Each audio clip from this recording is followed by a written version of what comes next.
অনেকদিন আগেই তাদের মা মারা গেছে। কয়েকদিন আগে তার বাবা মারা যাওয়ার কারণে আজ দুজনের সংসার ভাগ হচ্ছে। শোন নিতাই, ওই ঘর তোর আর এই ঘর আমার। আজ থেকে তোরা এই ঘরেই থাকবি। কিন্তু এটা তো ভাঙা ঘর।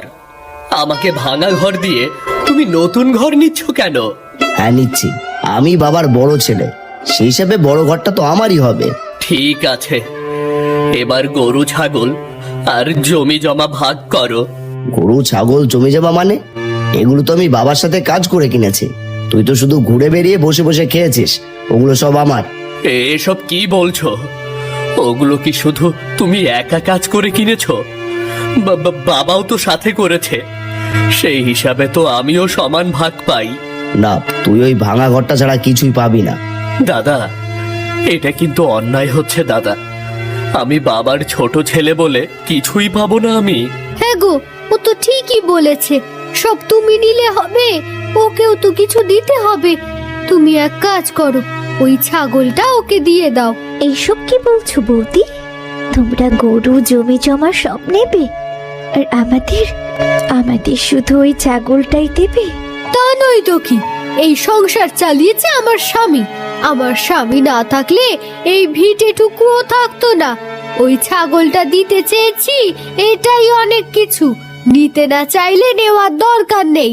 ঠিক আছে, আমার কিছুই চাই না। তোমরা যা দিচ্ছ তাতেই আমি খুশি।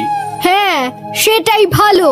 সঙ্গে আরো কিছু পুরনো থালা বাসনও দেব, চিন্তা করিস না। যা, এবার ছাগলটা নিয়ে যা।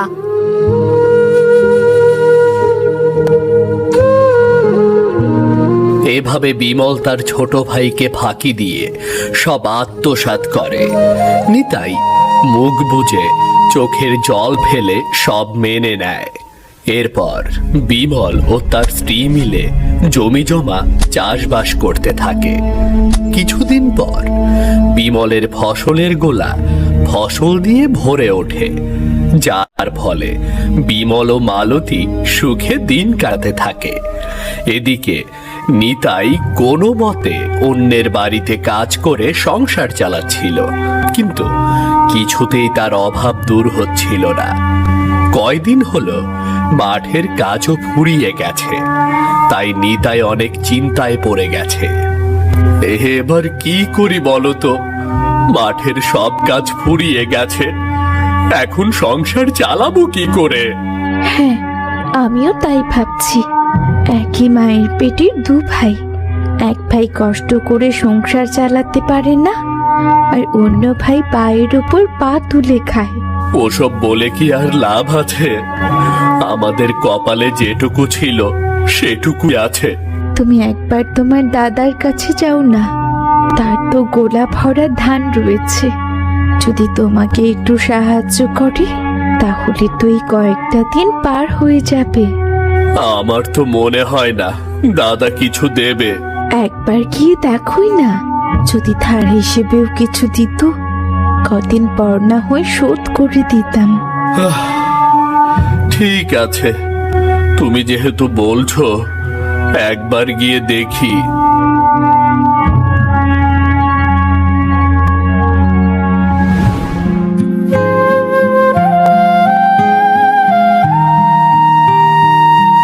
দাদা, একটা কথা বলার ছিল। একটা কেন, 10টা বল, কিন্তু ভুলেও কিছু চাইবি না, তাহলে কিন্তু আমি দিতে পারবো না। দাদা, বেশ কিছুদিন হলো কোনো কাজ নেই, আর সামনের মাসটাতেও কোনো কাজ পাওয়া যাবে না। তুমি যদি কিছু টাকা আমাকে ধার দিতে, আমার খুব উপকার হতো। ওই তো, আমি আগেই ভেবেছিলাম তুই কিছু চাইতে এসেছিস। শোন, আমি কিছু দিতে পারবো না। দাদা, আমি তো তোমার কাছ থেকে এমনিতেই কিছু চাচ্ছি না, ধার হিসেবে কিছু দাও না। ধার দেবে? ধার দিলে কি করে পরিশোধ করবে? তোমার কি অর্থ সম্পদ আছে যেগুলো বিক্রি করে ধার শোধ করবে? এই শোনো, ভুলেও তোমার ভাইকে কিছু ধার দেবে না, তাহলে কিন্তু ভালো হবে না। আরে থামো তো, আমি ওকে ধার দিচ্ছি নাকি?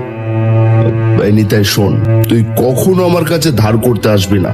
যা যা, এখন এখান থেকে যা।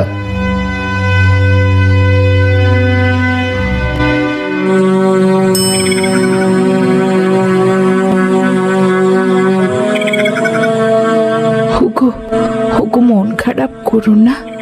আমি সব শুনেছি। আসলে এমন লোভী মানুষের কাছে তোমাকে পাঠানোই ভুল হয়েছে। হ্যাঁ, আমার যতই অভাব হোক না কেন, না খেয়ে মরে গেলেও ওদের কাছে যাব না। তুমি এক কাজ করো না, আমাদের ছাগলটা হাটে বিক্রি করে এসো, তাহলে তো কয়েকটা দিন চলতে পারবে। কিন্তু এই ছাগলটাই তো আমাদের একমাত্র সম্বল। বেঁচে না থাকলে সম্বল দিয়ে কি করবে? যাও, আজ ওটাই হাটে বিক্রি করে এসো। ঠিক আছে, তাই করছি। এছাড়া তো কোনো উপায় দেখছি না। হ্যাঁ, এবার যাও, গিয়ে বিক্রি করে এসো।